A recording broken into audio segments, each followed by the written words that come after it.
Buenas noches a todas y a todos. Muchas gracias por acompañarnos. Tenemos el gusto de tener con nosotros al padre Rafael Arce Gargollo para dar continuidad al simposio La vida es una misión. Como varios de ustedes ya saben, la semana pasada tuvo lugar la primera sesión del simposio a cargo de Javier Vidal Cuadras con el tema La bella tarea de formar a los hijos en el descubrimiento de su misión. Hoy el padre Rafael nos expondrá el siguiente tema: vocación cristiana, vocación al amor, don y misión, que sin duda va a ser de mucha importancia para todos nosotros. Voy a darles una muy breve reseña de nuestro expositor. El padre Rafael nació en la Ciudad de México. Es licenciado en Derecho por la Universidad Panamericana Campus Ciudad de México. Es doctor en Teología por la Universidad de Navarra en Pamplona, España. Fue ordenado sacerdote en Roma en 1982.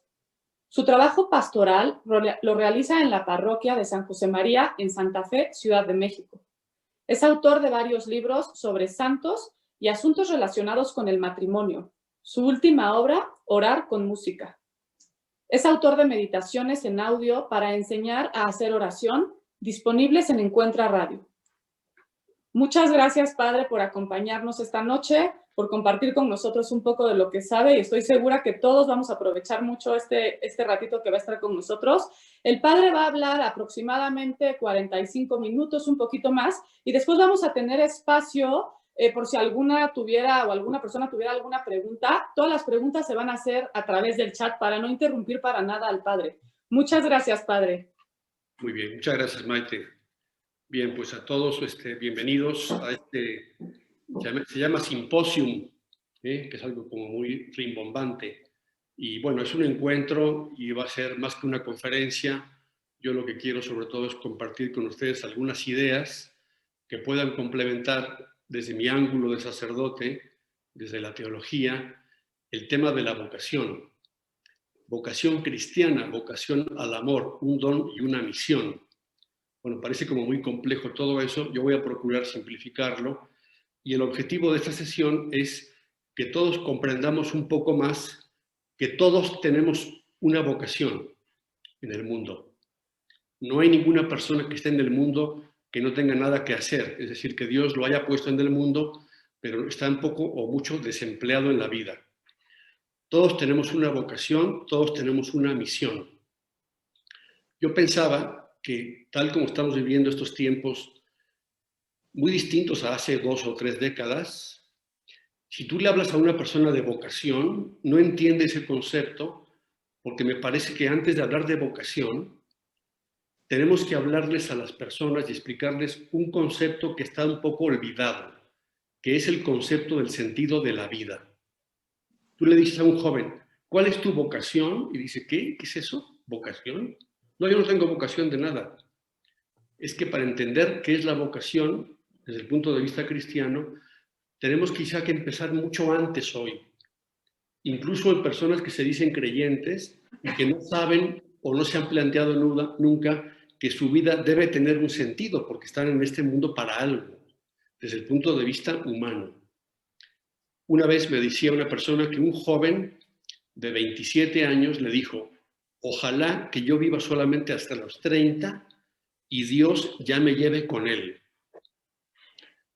Otro me contaba que una vez en una estación del metro encontró un graffiti que decía, disfruta de la vida y muérete joven. ¿Se entiende? Es decir, hoy muchas personas jóvenes, antes de hablar de vocación, tendríamos que explicarles o que entendieran que la vida por sí misma, humanamente hablando, ya tiene un sentido. Y esto es un tema del cual se trata poco, se habla poco en la formación, y es que el ambiente no nos ayuda. ¿A qué me refiero? A que hoy vivimos en un mundo muy emocional, en un mundo de mucha prisa, en un mundo en el que la gente está buscando mucho el gusto del momento, la noticia del instante, el clic de las redes sociales. Tienen una vida muy veloz y están constantemente haciendo clic a muchas cosas atractivas y por tanto no hay tiempo de pensar si eso tiene algún sentido. Es más, sería una pérdida de tiempo. Hoy vivimos en la cultura de la inmediatez, ¿verdad? Todo es ahora, todo es rápido, todo es no perderte nada, todo es estar conectado con el mundo, todo es estar al día en todo. ¿Qué ha pasado en una hora en mi teléfono? ¿Alguien me ha llamado? Con esa velocidad, la vida en ese momento no hay cabida para el sentido de la vida, ¿no? Y los jóvenes especialmente me parece que no piensan en eso, no quieren pensar en eso porque el presente los está absorbiendo. Tienen ilusiones del futuro, pero son ilusiones de ilusos, es decir, no tienen ningún problema todavía para plantearse su vocación de ningún tipo. Quizás empezar a hacer alguna carrera, pero tienen 10 opciones para carrera, no les urge tomar decisiones. Entonces, ¿qué pasa? Que cuando llega la mayoría de edad y pasan de los 20 a los 30 y se van acercando a los 30 años, entonces cuando comienzan los problemas. Porque comienzan a ver que tienen que sufrir, que tienen que trabajar, que ya no dependen de sus papás, que tienen que tomarse en serio la vida. Y entonces es el momento de hablarles o de plantarles que descubran que su vida tiene un sentido. Lo que hoy nos pasa no es tampoco una novedad, es decir, siempre ha existido en la historia de los hombres algo que ya los romanos decían mucho, ¿no? Con una visión materialista y pagana de la vida, decían, por ejemplo, mira, tú procura ganarte el tiempo presente, tú disfruta el momento de ahora. El sentido no tiene sentido, tú disfruta el momento. Por eso son famosas aquellas palabras de Horacio, aquel gran literato romano, que en el siglo I antes de Cristo decía, mientras estamos hablando, he aquí que el tiempo envidioso se nos escapa. Dice, aprovecha el día de hoy, aprovecha el instante, no pongas de ninguna manera tu fe ni tu esperanza en el mañana. Son palabras de hace 21 siglos. Uno diría que las escribieron ayer por la noche, ¿no? O sea, hoy para un joven, una persona joven, llena de retos, llena de atractiva la vida, ¿no? Y de cosas que le encantaría hacer, no quiere perderse de ninguna cosa. Y entonces, pues le quiere sacar jugo a cada sensación, a cada instante, a cada momento, y no tiene tiempo para pensar en temas complicados como es el tema del sentido de la vida. Esta expresión sentido de la vida se hizo muy famosa en el siglo pasado cuando Viktor Frankl escribió, aquel famoso psiquiatra vienés que estuvo en la Segunda Guerra Mundial en un campo de concentración y estaba condenado a muerte. Él decía que en el campo de concentración le encontró sentido a la vida.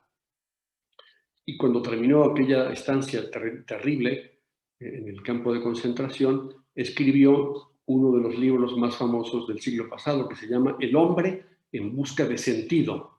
Si no lo conocen, se lo recomiendo mucho. Es muy interesante cómo se puede plantear una persona que está encerrada en una cárcel y está condenado a muerte, encontrarle sentido a eso. No les digo la respuesta que da Viktor Frankl a cómo encontrarle sentido a una situación de campo de concentración, pero Viktor Frankl abrió la puerta a la psicoterapia y a partir de ahí le ha ayudado a muchísima gente en el mundo a encontrarle sentido a su vida. Bien, no tenemos que ir al psiquiatra para saber cuál es el sentido de nuestra vida, ¿no? Pero yo les digo, papás, creo que sería bueno que hablemos más de estos temas en casa. ¿Cuál es el sentido de la vida? ¿Cuál es el sentido del trabajo? ¿Cuál es el sentido del dolor? ¿Tiene algún sentido casarse? Antes de pensar si te vas a casar, ¿tiene algún sentido eso? Es que francamente hablando, hay muchas cosas que hoy no son atractivas porque requieren abnegación. Y hoy el mundo nos ofrece demasiadas cosas para disfrutar en el momento y para vivir ese carpe diem, ese toma el día. No sé si ustedes vieron aquella película de la Sociedad de los Poetas Muertos, ¿no? ¿Sí? Que el profesor encandila a los muchachos hablándoles precisamente de esto. Disfruta el momento presente, cosa que es muy buena, ¿eh? Pero si no se habla de algo más, la gente no se plantea a tiempo, ese es el peligro, no se plantea a tiempo cuál podría ser su vocación, porque ni siquiera tienen muchas ganas de vivir, o se aburren de vivir porque se aburren de consumir. Y entonces hoy la gente no quiere vivir muchos años. Quizá los que son muy egoístas prefieren acabar su vida pronto porque hoy su vida no tiene sentido. Bueno, entonces ahora entramos al tema, un poco más acercándonos al tema de la vocación. Desde el punto de vista de la teología, la fe cristiana nos enseña que Dios nos ha creado a cada uno personalmente y cada uno, dicho así con palabras no muy técnicas pero muy claras, Dios nos ha creado a cada uno, nos ha traído a la existencia y cada uno de nosotros somos hijos únicos de Dios, únicos. Hoy en el mundo vivimos 7.000 millones de personas. Bueno, ninguna de esas personas está de más en el mundo. Para Dios no somos multitud. Bien decía un autor que Dios sabe contar solamente hasta uno. Cada uno es uno. Cada uno es único. Es como la mamá con sus hijos, ¿no? Si le preguntas a la mamá, ¿cuántos hijos tienes? Pues mira, ahorita no me acuerdo muy bien si son 3 o 4, creo que son 4. No, ¿verdad? No, 5, son 5. ¿Y cómo se llaman tus hijos? Bueno, ahorita no me acuerdo, pero déjame sacar mi celular, ¿no? Para mamá, cada hijo es único, cada hijo es irrepetible, ninguno sobra. Bueno, ¿cómo será el amor de Dios que cuando nos creó Dios y nos creó en el tiempo presente? Pero dice San Pablo, sabiamente, con inspiración divina, que antes de crear el mundo, Dios nos eligió en Cristo. O sea, antes de la creación del mundo, tú y yo ya estábamos en la mente de Dios para nacer en un siglo, en un año, en una época, con una misión. Esto es impresionante. Desde la fe cristiana se ilumina muy bien que el destino de los hombres, el sentido de la vida de los hombres, solo se puede entender plenamente desde Dios creador. Por tanto, si Dios creó para mí un alma inmortal, irrepetible, única, pues quiere decir que no hay dos seres idénticos. Dice un filósofo que si tú vas al zoológico, yo ya no voy al zoológico últimamente, hace como 20 años que no voy al zoológico, ahora que los abran a ver si voy un día. Dice que si tú vas al zoológico y te encuentras en la zona de los tigres, uno que dice tigre de Bengala, y lo ves, te asombras, ¿no? Pasas a la siguiente jaula y dice tigre de Bengala, y se parece mucho al otro, ¿no? Pero bueno, lo ves con detalle. Vas a la tercera jaula y te encuentras otro tigre de Bengala, dice este autor. Si ya viste 3 tigres de Bengala, ya los conoces a todos. ¿Por qué? Porque son iguales. Hombre, tiene una manchita aquí, un poco más chaparrito, pero si tú ves 3 tigres o 3 gatos, son iguales todos. En cambio, cada ser humano es irrepetible. Tú conoces a una persona, conoces a otra, conoces a 1000 y todos son distintos, y todos son humanos, y todos son hijos de Dios. Y eso es muy importante para entender el sentido de la vida. Que tus hijos capten que ellos son elegidos por Dios desde antes de la creación, para nacer en el seno de su familia, para vivir en tu familia, y están en la tierra con alguna finalidad, porque Dios no hace las cosas en balde. Dios nos creó desde la eternidad, nos pensó desde la eternidad, nos creó en el tiempo y nos ha destinado a un fin eterno. Bueno, ese proyecto de vida de Dios general para todas las criaturas ya por sí mismo es impresionante, ¿no? Y si cada uno tiene una misión concreta en este mundo, todavía más apasionante es descubrir para qué Dios nos creó. A este respecto es muy importante algo que sucede en la Biblia, y es que en la Biblia, si se han fijado, aparecen decenas y decenas y decenas de nombres propios. Es muy importante que en la Biblia aparezcan nombres propios, porque los nombres de pila de las personas a veces significan la misión que tienen en el mundo. Y entonces, el que tengamos nombre propio es muy importante. Es más, si no tuviéramos nombre propio, no tendríamos identidad. ¿Qué es lo que se hace, por ejemplo, se hacía en los campos de concentración en Alemania, ¿no? Para quitarle dignidad a una persona, le ponías un traje, un vestido de rayas y un número. Si la persona se convierte en un número, ya no tiene nombre. Y si ya no tiene nombre, ya no tiene dignidad. Por eso, el que tú tengas un nombre de pila, tengas una historia pasada, tengas detrás un proyecto de Dios y tengas un futuro con Dios, es lo que te da tu propia identidad ante Dios y ante los demás. Por eso dice Isaías, poniendo Dios en boca de Isaías, estas palabras: yo te llamé y yo te llamé por tu nombre. Ego vocabite nomine tuo. Dios a cada uno nos llama por nuestro nombre. O sea, Dios está enamorado de cada uno de sus hijos. Por tanto, no los ha traído al mundo simplemente para que estén aquí, ¿no? Lo peor que le puede decir a una persona es, tú no eres nadie, tú no eres nadie, tú estás de sobra en el mundo, tú ya muérete, ¿no? Es horrible eso, ¿no? Entonces, si somos únicos, quiere decir que estamos en la Tierra para algo. Nadie se encuentra en este planeta solamente para estar. ¿Qué hay entonces? ¿Cuál es el siguiente tema? El siguiente tema que sigue de eso, del sentido de la vida, del acto creador de Dios, de la creación de nuestra alma, es que todos tenemos una misión en la Tierra.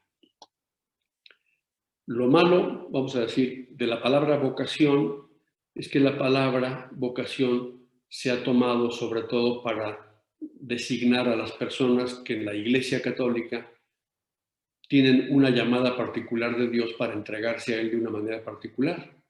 Y entonces tenían vocación solamente esas personas, por ejemplo, consagradas. Yo no sé si ahora pasa eso, pero yo cuando era más niño, era muy niño, o sea, hace ya muchísimos años, ¿no? Decían de una mujer, bueno, pues mira, tienes tres opciones, ¿no? Casarte, ¿m? O quedarte soltera para cuidar a tus papás, o te vas de monja. ¿Qué prefieres? No, pues ninguna de las tres, o sea, francamente, ¿no? Es decir, solo tengo tres sopas, hay tres opciones en mi vida, ¿sí? ¿Cuál quieres? No, pues ninguna. Oye, ¿qué es eso, no? ¿Cómo que? Bueno, entonces decía, bueno, si te vas de monja, es que tienes vocación, se decía, ¿verdad? Tienes vocación porque te fuiste de monjita. Y si te quedas sola en tu casa a cuidar a tus papás, pues fracasaste, no tienes vocación de nada, vas a pasar tu vida haciendo cosas muy bonitas, pero pues muy sin sentido, o muy aburridas, o muy ocultas. O te vas a casar, pues la otra opción. Era una visión muy pobre de la vocación. Desde el Concilio Vaticano II, la Iglesia ha hablado mucho de la vocación cristiana como una llamada a la santidad. Todos estamos en este mundo con una vocación universal, que es una vocación universal a ser santos, ¿sí? Luego ya irán descendiendo hacia la realidad de cada uno, cuáles son las determinaciones prácticas para vivir esa llamada de Dios según lo que cada uno descubre, aquello para lo cual Dios le llama. Bien lo decía el Papa Francisco, no es que la vida tenga una misión, es que la vida ya es una misión. Ojalá inculcáramos a los niños desde muy chiquitos, por ejemplo, yo creo que a veces se nos olvida que la historia sagrada que se comentaba y se contaba a los niños en los colegios es muy importante porque cada personaje de la Biblia tiene una llamada de Dios, tiene una misión. Hay que inculcar más en los niños desde muy pequeños que ellos están en este mundo para eso, ¿no? Entonces, hay que procurar que los hijos vayan teniendo, sobre todo desde el principio, ya que desde que pueden comenzar a razonar y a ilusionarse con cosas, plantearles y preguntarles, ¿a ti qué te gustaría ser? Es muy determinante, por ejemplo, que los niños tengan ilusiones en muchos terrenos, ilusiones deportivas, académicas, literarias, de gustos, de lo que quieran, ¿no? De triunfos deportivos o del tipo que sean. Es importante fomentar en los hijos, desde muy pequeños, ilusiones. Hoy vemos una juventud muy gris a veces, ¿eh? Su ilusión es muy pobre, su ilusión es muy apagada, es muy de lo inmediato, es pasar el tiempo, es vivir muy divertidos el fin de semana, es una carrera pues llevada pues muy a cuestas, ¿no? Con mucho sacrificio, con mucho aburrimiento también. Nos está faltando, dice un autor, crear más ilusiones humanas pequeñas y luego no tan pequeñas en los hijos. Entonces, si un niño se sabe querido por Dios, traído al mundo con una misión y además tiene ilusiones, yo creo que ese niño podrá encontrar ya concretamente en su propia vida cuál es la vocación a la cual Dios le llama. Como eso lo vamos a ver más adelante, simplemente digo ahora el gran tema, ¿no? O sea, el gran tema es cuál es el querer para cada persona que Dios conoce. Bueno, voy a poner un ejemplo para que vean lo que no es la vocación, ¿sí? No sé si ustedes, bueno, seguramente, ¿no? Se imaginan que cuando el director de una película va a hacer una película, ya tiene el argumento, ya tiene todo el libreto, tiene todos los detalles que quiere, y entonces escoge a los artistas y le traen un catálogo enorme de artistas, hombres y mujeres, niños, adultos, ancianos, gente de todas las edades, y él va escogiendo a los artistas para cada papel, para cada cosa. Sería desafortunado pensar que Dios nos ha escogido desde la eternidad como si fuera el director de una película. Como si dijera, tu única misión en la tierra es esta. Tú vas a interpretar este personaje y nada más. Entras a escena en la escena número 84 y en la 99 y te vas.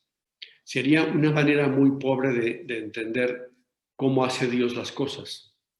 Es decir, Dios nos ha llamado a la existencia para que tengamos en la tierra una misión que cumplir. Pero esa misión, dentro de la individualidad de cada uno, no está tan predeterminada en todos los detalles, de manera que tú no tienes opción, porque Dios al crearlo nos creó libres. Voy a poner un ejemplo, que a veces puede servir también para explicarles a los hijos el tema del matrimonio. Si alguien le dijera a un hijo o a una hija, no, tú tienes que buscar al hombre o a la mujer que Dios ya pensó desde la eternidad que va a ser tu esposa. Bueno, pues se va a angustiar, ¿no? Y si no lo encuentro, qué horror, ¿qué hago? No, pues búscate otra, ni modo, no.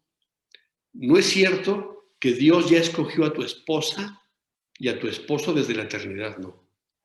Si tienes vocación al matrimonio, Dios te deja también en libertad de que tú encuentres a la persona con la que tú te identificas más. Dios sabe cuál es, pero no hay que decirle no. Tú tienes que encontrar a la mujer que es la única mujer del mundo. Sí, pero vive en Japón. ¿Cómo la voy a encontrar en Japón, verdad? No, tengamos cuidado con el tema del matrimonio, o el tema la manera que se dice tristemente que no es verdad. Tú tienes que escoger a una mujer o a un hombre que sea tu media naranja. No eres media naranja, tú eres naranja completa, ¿sí? Es que si no, la gente se agobia mucho pensando que está buscando la media naranja y se encuentra una pera, se encuentra una fresa, se encuentra o sea, y se desanima, ¿no? No he encontrado a la persona perfecta. Es que no existe. Dios no llega a la última determinación de la persona con la cual tú te vas a casar si es que tu vocación es el matrimonio. ¿Se entiende? Tengamos cuidado porque si no, parecería que no somos libres, que Dios ya escribió el libreto, que Dios te escogió de un catálogo y tú entras en escena en la segunda parte de la película. No, el plan de Dios tiene mucha cancha, es decir, ¿no? Tú busca a la mujer de tu vida, tú busca al hombre de tu vida, encontrarás muchos que reúnen condiciones y con cualquiera de ellos te podrás casar y ser feliz, más o menos feliz, con uno o con otro, sin mucha diferencia. ¿Se entiende? Tengamos cuidado al hablar de la vocación de que Dios no determina exactamente todo, ¿no? Todos los detalles de la vocación. Pero sí hay que decirles que Dios nos ha llamado para una vocación que es una vocación de amor. Eso sí es muy importante. Sea lo que sea tu vida, sea lo que sea que Dios te llamó desde toda la eternidad, la vocación universal del hombre y la mujer es el amor. Es así porque Dios nos creó a su imagen y semejanza y Dios es amor, por tanto creó seres que pudieran amar. Lo que más realiza a una persona como ser humano es su capacidad de amor, su capacidad de dar, su capacidad de entregarse, de amar de mil maneras como se puede amar en este mundo. Por tanto, si Dios es amor, la única manera de realizarnos como seres humanos es la entrega. Juan Pablo II, por cierto que hoy celebramos la fiesta de San Juan Pablo II, San Juan Pablo II, durante sus 27 años de pontificado, repitió esta frase decenas y decenas y decenas de veces. Quizás les va a sonar conocida a algunos que lo oigan, y es una frase de una constitución pastoral de la Iglesia del Concilio Vaticano II, que se llama Gaudium et Spes. Por cierto, en ese documento intervino mucho Juan Pablo II. Y la frase que le encantaba decir es esta: el ser humano no puede alcanzar su plenitud si no es en la entrega sincera de sí mismo a otros. ¿Les suena conocida? El ser humano no se puede realizar de ninguna manera más que entregándose sinceramente y plenamente a los demás. Esa es la vocación universal de todo el mundo. Por tanto, hay que formar a los niños desde muy pequeños a esto. Es que hoy estamos en un ambiente que es contrario. Hoy el amor no es la entrega, sino es la recepción. Hoy el amor es disfrutar, el amor es que me den, el amor es que me quieran. Y nos falta mucho training, mucho entrenamiento a todos los niños, a los jóvenes, para que entiendan en la práctica esto. Tú te vas a realizar como ser humano en la medida en que te puedas entregar sinceramente, desinteresadamente a otra persona toda la vida. Estamos diseñados así. Ese es nuestro software interior, digamos, ¿no? Si no hacemos esto, se nos cae el sistema, ¿no? Por tanto, pues esa es la vocación universal de todos. Nacimos para esto, nacimos, y esa es la vocación universal a la santidad, esa es la vocación universal al matrimonio también, la vocación al sacerdocio. Toda vocación implica necesariamente esta manera de entregarse a los demás desinteresadamente, porque Dios es así, ¿ven? Dios es todo amor, Dios es todo donación. La Santísima Trinidad, ese misterio inefable, centro de nuestra fe, no es más que el conocimiento y la entrega y el amor infinito de una persona a la otra, y de todas las personas fundan un amor infinito. Dentro de la Trinidad hay un amor infinito de las tres personas entre sí. Dios creó así también al ser humano, personas distintas que pudieran amarse plenamente. Por tanto, aunque suena muy obvio, damos un siguiente paso, y es que toda vocación, sea la que sea, requiere de parte de la persona una capacidad de entrega. Y esto es algo en lo que hay que influir mucho en la educación de los demás, ¿no? Enseñar a querer, a entregarse, a olvidarse, a darse. Si no pasa que, pues, como luego veremos en el matrimonio, comienzan las dificultades cuando se cansan de esto, se cansan de entregarse, ¿no? En la celebración de los bautismos, no sé si ustedes recuerdan, las mamás que han ido a bautismos de sus hijos, en la puerta de la iglesia, el sacerdote al empezar los saluda y les pregunta a los papás, ¿qué piden a la iglesia para su hijo? Y la respuesta es el bautismo. ¿Se acuerdan? Bueno, pues una vez en una celebración de bautismo, preguntó el sacerdote a los papás, ¿qué piden a la iglesia para su hijo? Y el papá dijo, que sea santo. Lo dijo mal, pero lo dijo muy bien. Porque es verdad, ¿eh? El bautismo es la puerta del camino de santidad y de entrega y de amor, que es lo que debe permear toda la existencia de una persona. Entonces, entregarse a los demás, querer a los demás, es lo mismo que ser santo. San Juan Pablo II fue un gran santo por esto. Y todos los santos tienen esta vocación que han vivido en plenitud. ¿Vamos bien? ¿Voy muy rápido? ¿Voy bien? ¿Perfecto? ¿Sí? Muy bien, padre, muy bien. Bueno, entonces, el amor es la vocación fundamental del ser humano, decía Juan Pablo II. El amor es la vocación fundamental del ser humano. Entonces, ahora hay que saber, pues entonces, ¿qué hacemos para ayudar a los hijos a que descubran su vocación al amor en alguna determinación práctica, concreta, que hay varias, y vamos a comentar varias de ellas, y esto puede ayudar un poquito más para entender cómo funciona esto de la vocación y cómo se descubre la vocación concreta de cada persona. Bueno, a mí me gusta, cuando hablo de este tema, dar algunas cifras que pueden ilustrar un poco el tema. ¿Ustedes saben cuántos millones de católicos hay en el mundo? 1.300 millones de católicos. Por cierto, vamos aumentando el número, vamos aumentando el número de bautizados cada año. ¿Saben cuántos sacerdotes hay en el mundo? Más o menos. Yo cuando pregunto, dicen, no, pues 80 millones. Y ojalá Dios te oiga. ¿Saben cuántos padres hay en todo el mundo? 500.000. O sea, ¿cuántos? Nada, poquísimos. Uno pensaría que hay sacerdotes en cada esquina. No, hay muy pocos. en cada cuadra, acá ninguno en cada cuadra. Somos nada más 500,000 en todo el mundo y aumenta un poquito el número de ordenaciones todos los años. Somos minoría, ¿sí? Muy importante el sacerdocio, pero no es lo más importante en la iglesia. ¿Saben cuántos obispos hay en el mundo? 5,300. Datos de hace 6 meses. Poquísimos. Sí, es que lo importante en la iglesia no son los obispos ni los sacerdotes, somos minoría. La pequeña minoría en la iglesia somos obispos y sacerdotes. Bautizados, 1.300 millones. Practicantes, es otro tema complicado, ¿sí? Pero por lo pronto decimos, la gran masa de la iglesia son los bautizados. ¿Saben cuántas monjitas hay en el mundo? Ahí sí que abundan, son 640,000 y van en aumento. En cambio, varones religiosos, de órdenes religiosas, son solamente 51,000. Va en descenso el número de vocaciones religiosas de varones. De mujeres aumentan cada vez más. Bueno, lo digo esto para que podamos ver que las vocaciones en la iglesia tienen varias determinaciones.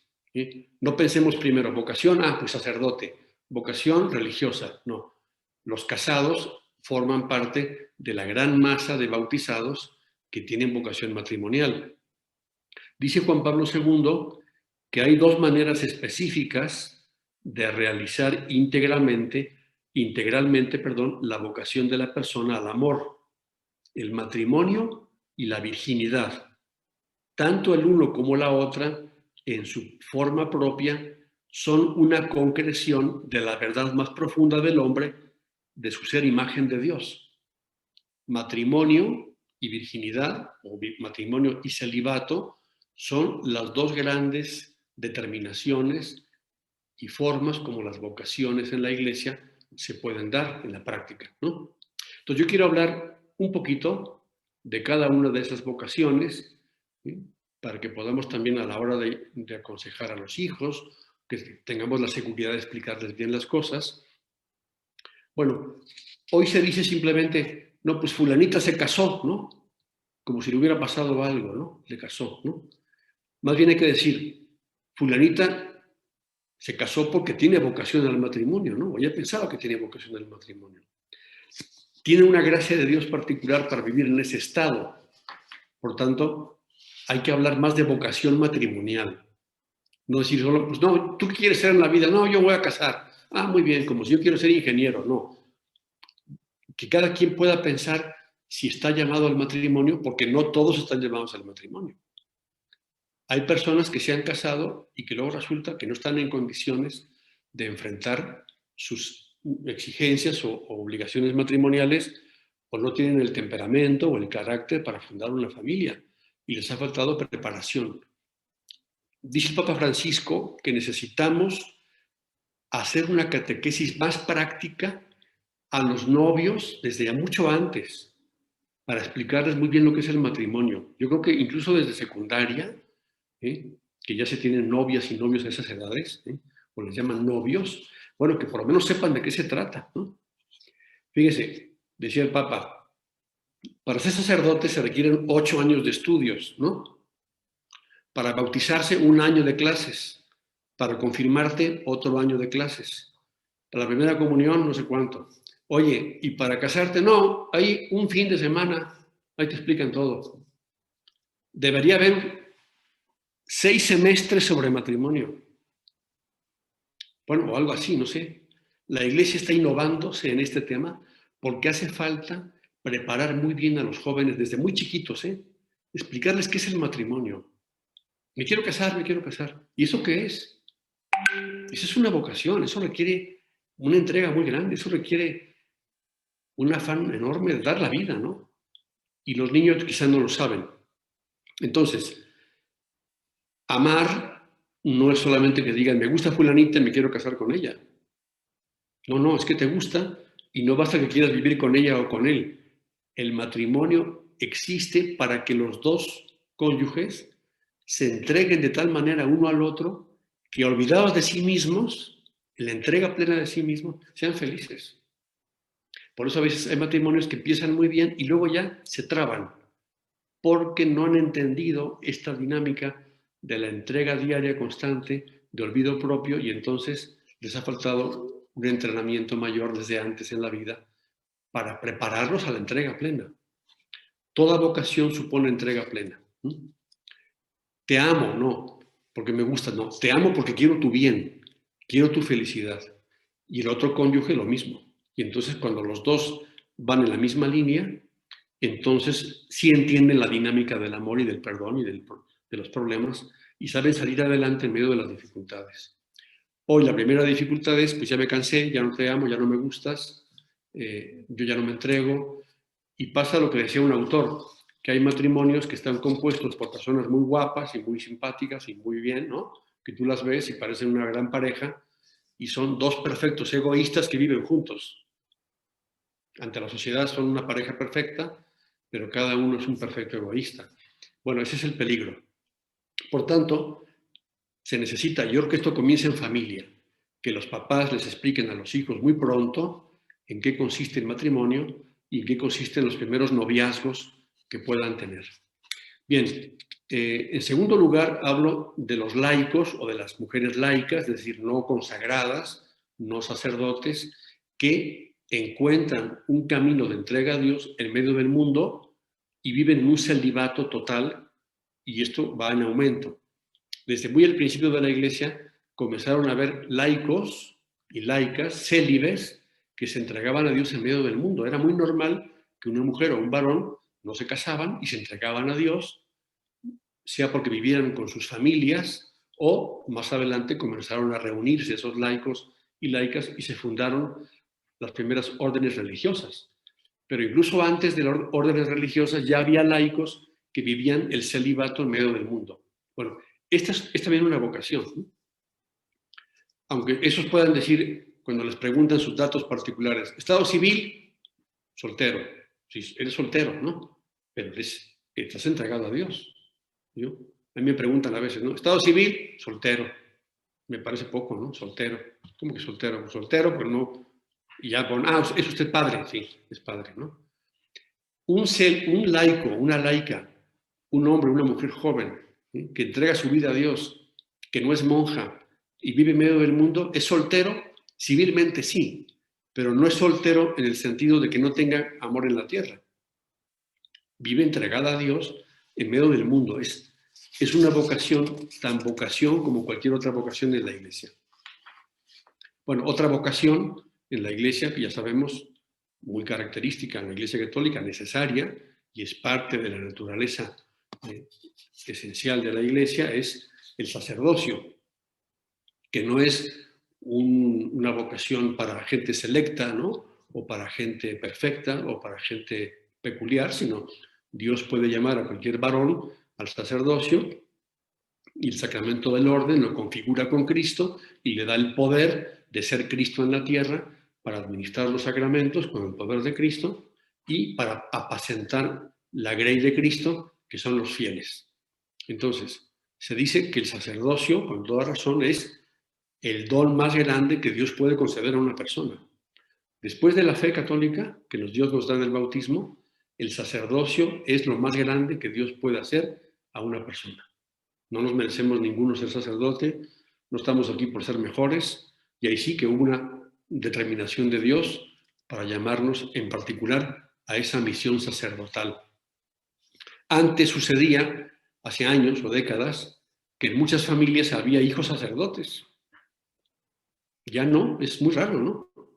Era muy frecuente en México que casi todo el mundo tenía o una tía monjita, o un tío sacerdote, o varios tíos sacerdotes, o parientes, o primos. Hoy tener un pariente sacerdote es bastante poco frecuente.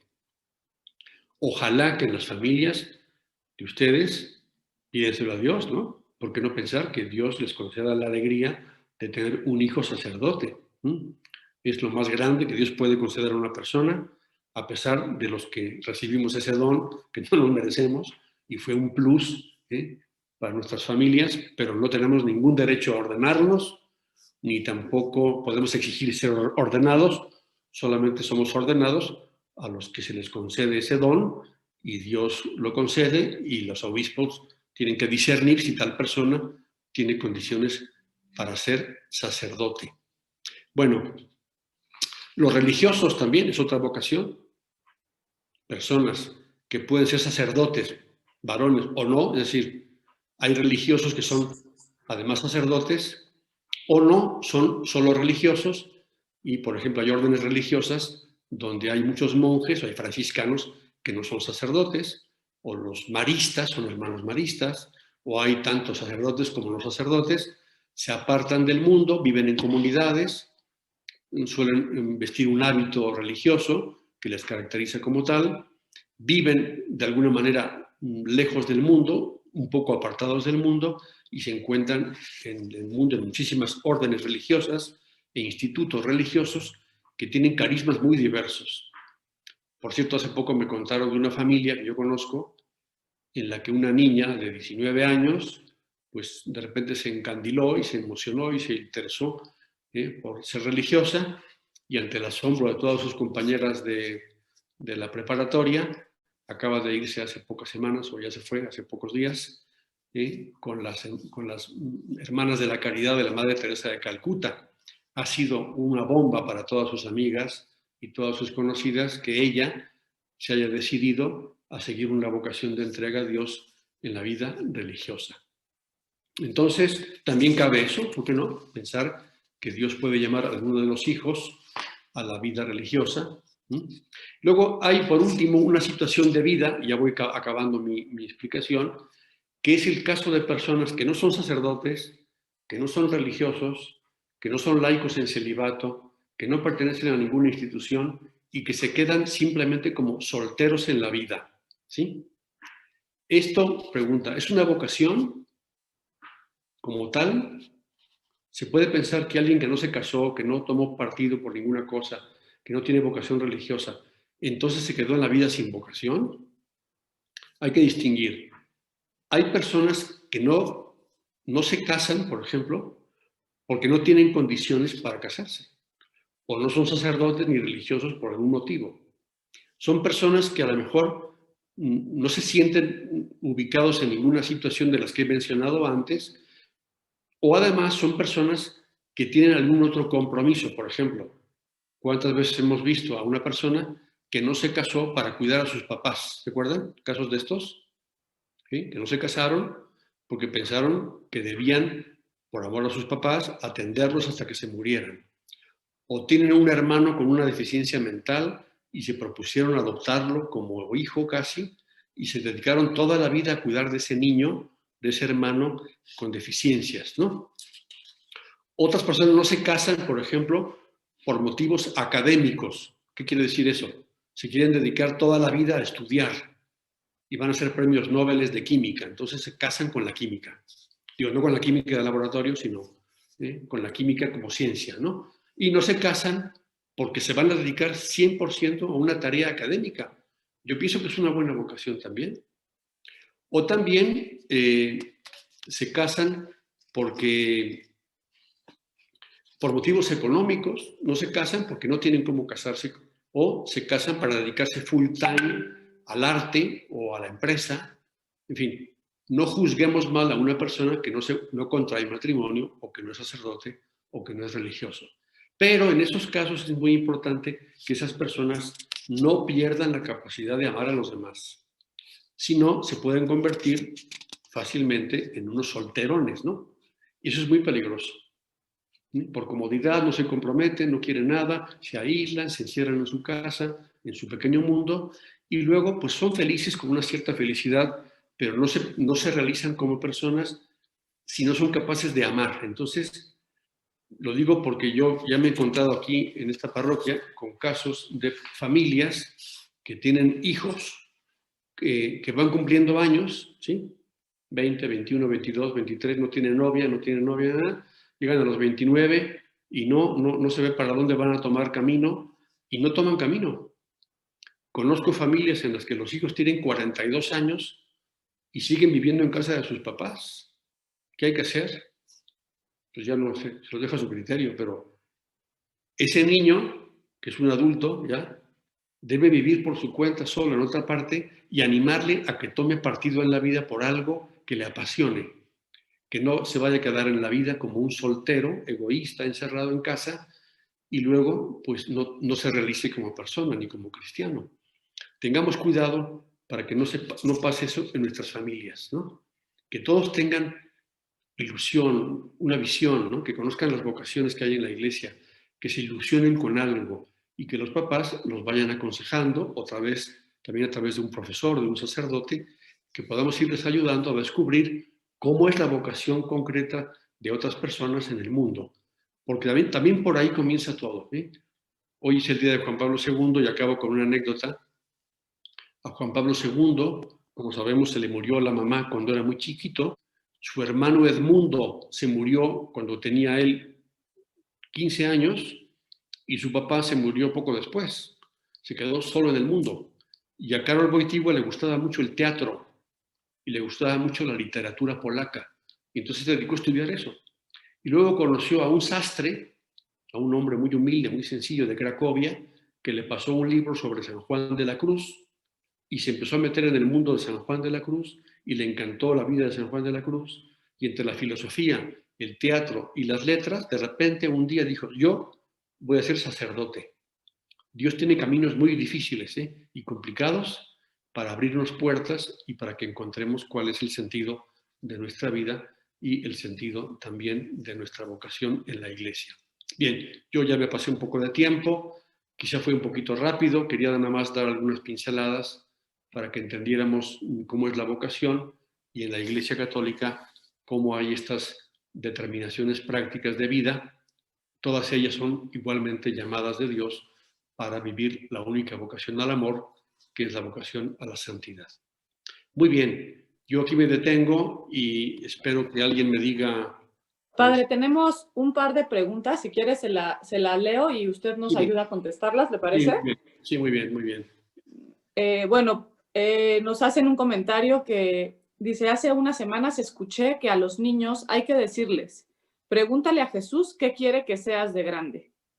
Esta persona nos dice, hay que favorecer el espíritu de oración desde pequeños y al mismo tiempo pregunta, en un mundo tan egoísta, ¿cómo educar para la entrega, para la generosidad? ¿Esa es la segunda pregunta o la primera? La primera y única. Primero hace un comentario y luego le dice que en un mundo tan egoísta, ¿cómo educar para la entrega? Bien, entonces, la primera pregunta, decirles a los niños, pregúntale a Jesús qué quiere que hagas tú en la vida. Es buena pregunta, pero quizá no conviene que se la haga el niño tan pequeño todavía, ¿no? Que tal si un día se imagina, ¿no? No, quiero que seas misionero en África. Y fue una pesadilla, ¿no? No, yo le diría al niño, tú vele diciendo a Jesús, a Dios, que en el momento que él vea, te vaya orientando qué es lo que espera de ti en la vida, porque no vaya a ser que el niño se imagine algo que dice que oyó, o que soñó, o que siente que Dios le pide algo. Si es muy pequeño, quizá no conviene que le diga, dime ahorita cuál es mi vocación, ¿no?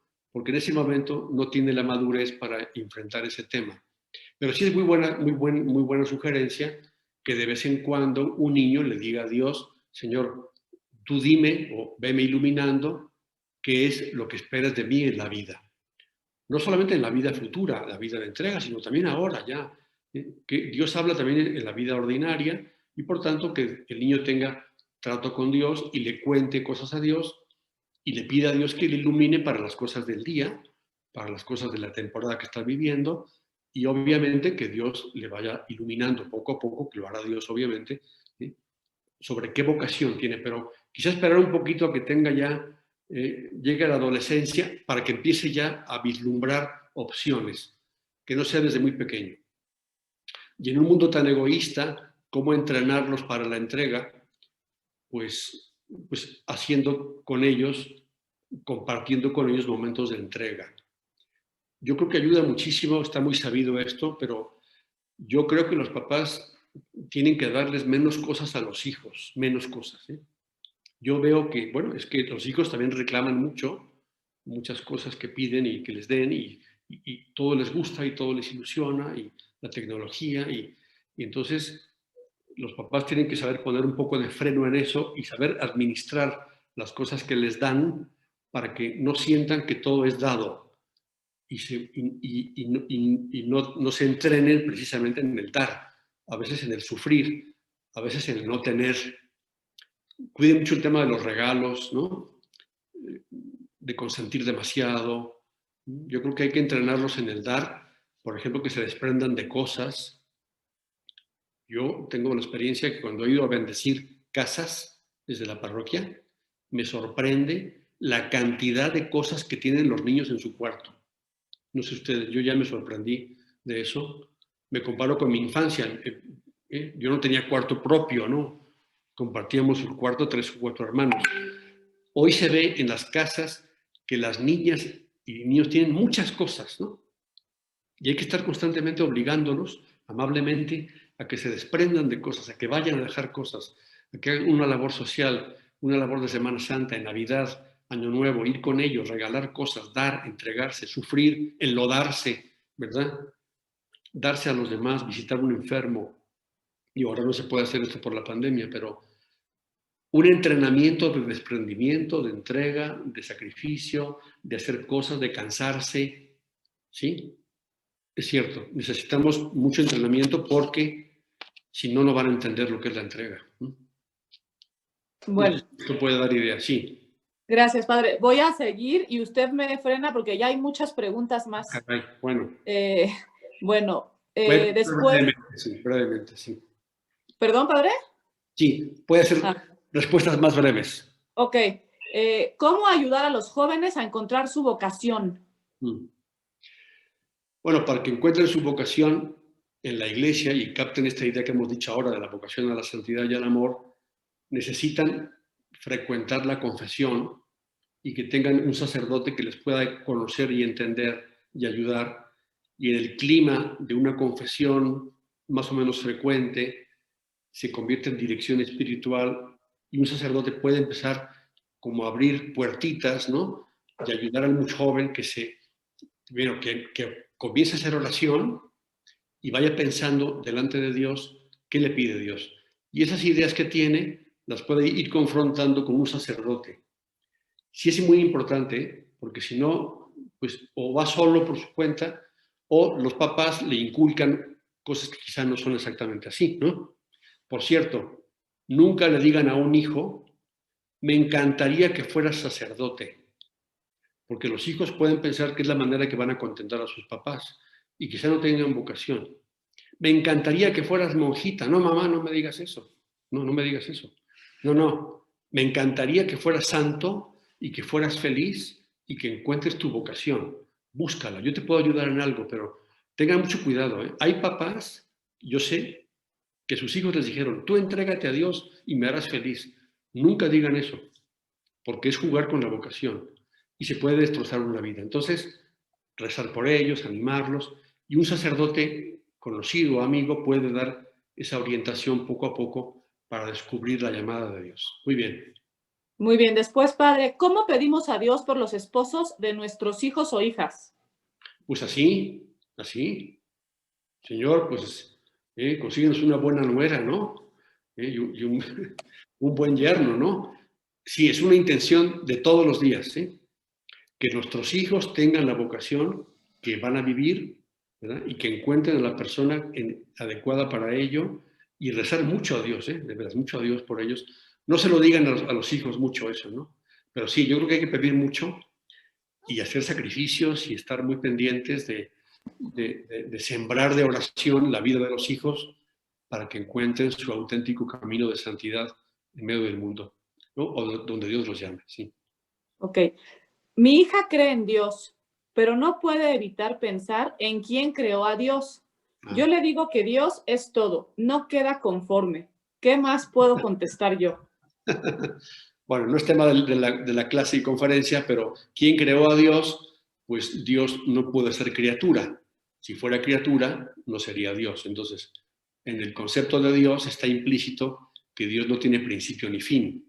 Si fuera criatura, no sería creador, ¿sí? Por tanto, en Dios no cabe un tiempo, Dios está fuera del tiempo y Dios es eterno, no tiene principio, y eso no nos cabe en la cabeza porque todo lo que conocemos tiene principio. Entonces, Yo no creo que Dios no tenga un creador detrás de él. Bueno, si hay un creador detrás de él no es Dios. Para ser Dios, él tiene que ser eterno, no puede ser criatura. Son dos conceptos opuestos, ¿sí? Criatura y creador son opuestos. Por tanto, Dios no pudo ser creado por nadie en el sentido que esa palabra Dios tiene. Por ahí va un poco la respuesta. Sí. Ok. Padre, tengo un hermano que tiene 47 años y está soltero. Tiene poca ilusión de casarse y yo creo que es porque tuvo una decepción cuando era joven. ¿Cómo hacerle? Porque es una excelente persona. Sí. Bueno, que él ayudarle a que no se sienta fracasado por eso. Si tuvo una decepción, ¿cuánta gente la tuvo antes, no? A esa edad casarse no es mucha edad. Yo he casado gente de 80 años, ¿no? Bueno, viudos los he casado, ¿no? Y gente muy mayor también se ha casado. Que tampoco piense que su vocación tiene que ser el matrimonio, a lo mejor no es su vocación, posiblemente. Yo le ayudaría a que encuentre sentido a su vida y que encuentre delante de Dios para qué está en el mundo. ¿Por qué no plantearle que su vida sea de entrega a causas nobles, humanitarias o de educación o de lo que sea, ¿no? Yo creo que hay que animarle a que no se sienta como desempleado en el mundo. Me refiero al tema de la vocación cristiana a la santidad, que aspira a ser santo en su situación, pero que su vocación sea la de querer a mucha gente y dedicarse plenamente a los demás. Porque él tiene que ser feliz. No sé cómo va a ser feliz. Hay que buscarle, tienen que encontrar su espacio en el mundo, ¿no? Pero bueno, yo le diría que no se desanime, o sea, que está en muy buen momento para hacer y mucha madurez de vida para entregarse a algo muy grande. Sí. Ok. Tengo 5 preguntas más, padre, que en el momento que usted piense que ya nos estamos excediendo, me avisa, ¿eh? 5 respuestas rápidas, sí. Bueno, voy a hacer una que me parece muy importante y que va adecuada al tema. Me voy a saltar el orden. Dice, ¿cómo hacer que nuestros papás acepten la vocación religiosa para nosotros, sus hijos? ¿Esa pregunta la hace un hijo? Pues me imagino que sí, porque dice para nosotros, sus hijos. Se coló a la conferencia, muy bien. ¿Cómo hacemos para que los papás acepten la vocación? Ajá, ¿cómo hacer para que nuestros papás, pregunta el hijo Sí. o la hija, acepte la vocación religiosa para nosotros, sus hijos? Bueno, pues quizá él necesita un consejo más práctico y aterrizado que yo le podría dar si conociera sus circunstancias, que ahora no las puedo conocer, pero hay que ver por qué los papás no ven eso bien, ¿no? Hay que ver cuál es el obstáculo, si les parece que es una vocación que no vale la pena, o piensan que no va a ser feliz, o bueno, les puede preocupar obviamente, ¿no? Que si se lanza a esa vocación y luego no puede, pues eso es un retroceso, ¿no? Quizá hay que conocer más el problema y necesita el consejo de un sacerdote. Yo se lo podría dar a esa persona para que me diga qué dificultades ven sus papás en esa posibilidad. Porque entonces hay que hablar con los papás, ¿no? Y preguntarles cuál es el miedo que tienen. ¿Miedo al fracaso? ¿O les parece que es perder el tiempo? ¿O que esa vida no tiene sentido? Ahí habría que ver en qué terrenos nos estamos moviendo en el campo de la vocación. Lo que sí digo a veces es que los papás se oponen a la entrega de sus hijos en el celibato por sistema, ¿no? Y luego les da igual que se casen con cualquier persona, ¿no? Incluso que la hija, ¿no? Se case con un divorciado millonario, ¿no? Ah, perfecto. Papás católicos, prefieren a su hija casada con un millonario divorciado a que su hija se entregue a Dios. Ahí habría que hablar con los papás porque están ahí en una contradicción, ¿no? A veces les parece muy bien una vocación y les parece muy mal otra vocación.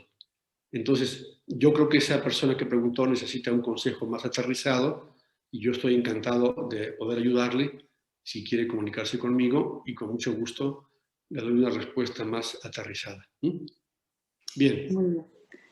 En una familia numerosa, ¿cómo animamos a los niños a ser generosos y serviciales? Bueno, pues la vida misma les exige eso, yo creo. Cuando son hijos casi únicos o son pocos hijos en casa, casi todos lo reciben, ¿no? Los que somos de familia numerosa, pues yo me entrené como hijo de familia de 8, pues haciendo cosas por otros y yo creo que la vida misma de la casa genera estas capacidades de entrega y de servicio y de olvido propio y de compartir y de divertirse juntos. Yo creo que los papás tienen ahí el plato servido precisamente para eso. Hay familias muy organizadas que reparten tareas y que saben involucrar a los hijos en todo y hacen que se diviertan haciendo cosas.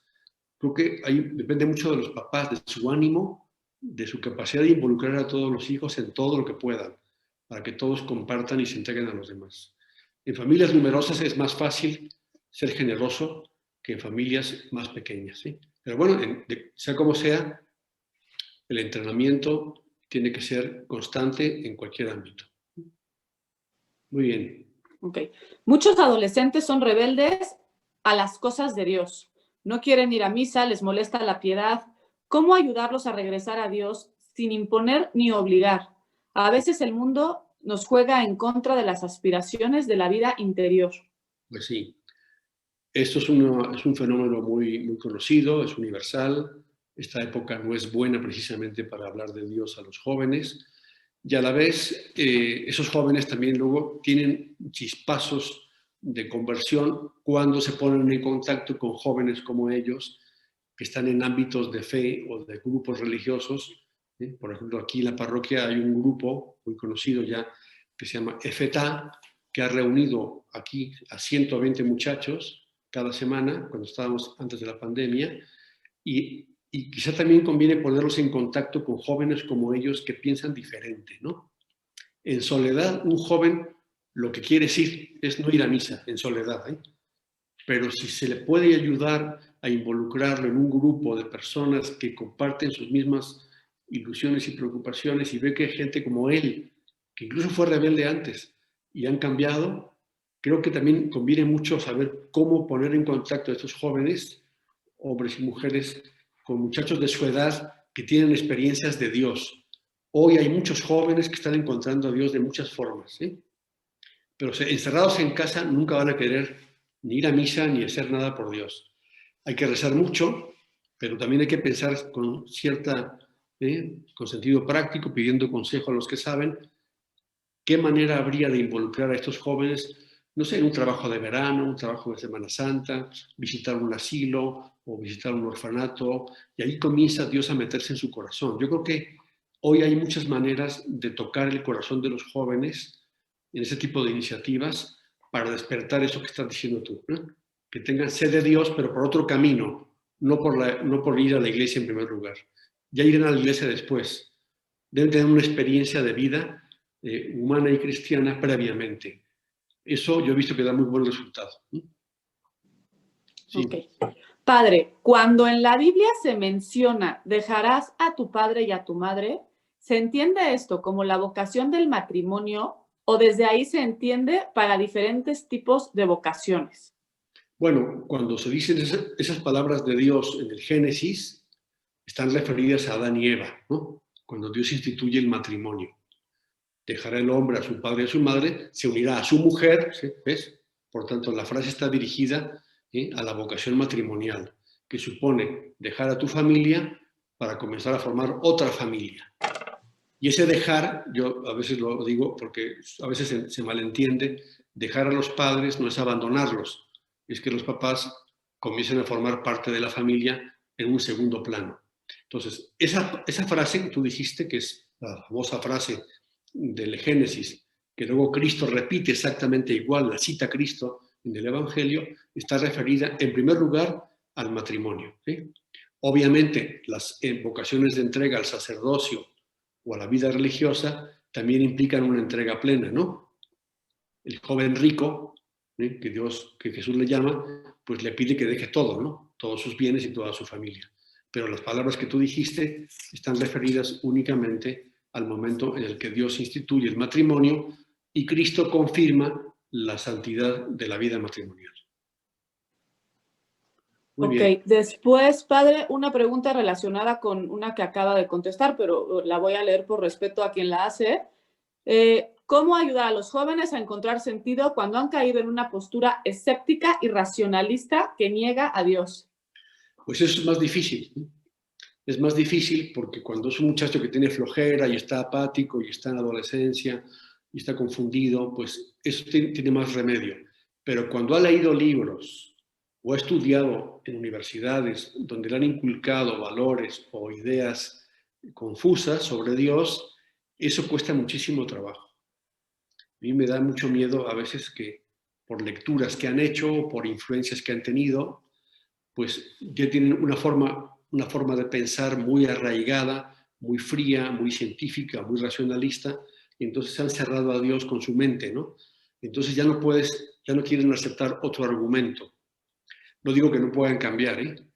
Pero por eso es muy importante el tema de en qué universidades, en qué escuelas estudian los hijos, porque yo a veces veo que en una clase que les da un profesor tremendo, les cambia y les ridiculiza la fe y es muy difícil salir al paso de esas objeciones a esa edad cuando han sido objeto de burla, por ejemplo, por su fe, ¿no? ¿Sí? O han ridiculizado el cristianismo, ¿no? O han atacado a la iglesia horriblemente. Entonces, son temas más difíciles y ahí yo veo que eso va a tardar mucho tiempo en sanar. ¿Sí? De todas maneras, esas personas, si rezamos por ellas y más adelante quizás volverán a la fe. Yo he visto gente que vuelve a la fe con motivo del matrimonio y hay otra oportunidad de engancharse con Dios. Si es que se van a casar por la iglesia y conocen una muchacha católica y el ambiente lo mueve otra vez y vuelven a la fe. ¿Sí? Pero sí, es un itinerario muy complicado cuando de por medio ha habido ideas bien fundadas, racionalistas, ¿no? Bastante lógicas, con sentido humano, o filosofías ateas que son muy atractivas, ¿no? ¿Sí? O existencialistas. Por tanto, pues tengamos cuidado lo que se lee y sobre todo, pues en lo que podamos hacer ustedes como papás, ¿no? Pues que orientarles a que estudien en una universidad que también les forme la cabeza cristianamente. ¿Eh? Si no, el deterioro de la fe pues es muy fuerte y cuesta mucho trabajo el regreso. ¿Eh? De todas maneras, pues hay que seguir rezando y tener paciencia y algún día Dios les tocará el corazón y pueden volver a Dios, ¿no? Pero bueno, adelante, estamos en momentos complicados, pero yo los animo mucho a que hagan su tarea en casa y pongan todo esto en manos de Dios. ¿No? Muy bien. Muchas gracias, padre. Bueno, ¿algo más? Preguntas ya no hay, padre. Bueno. Mucha gente le pone que muchas gracias aquí en los comentarios, que gracias por todo.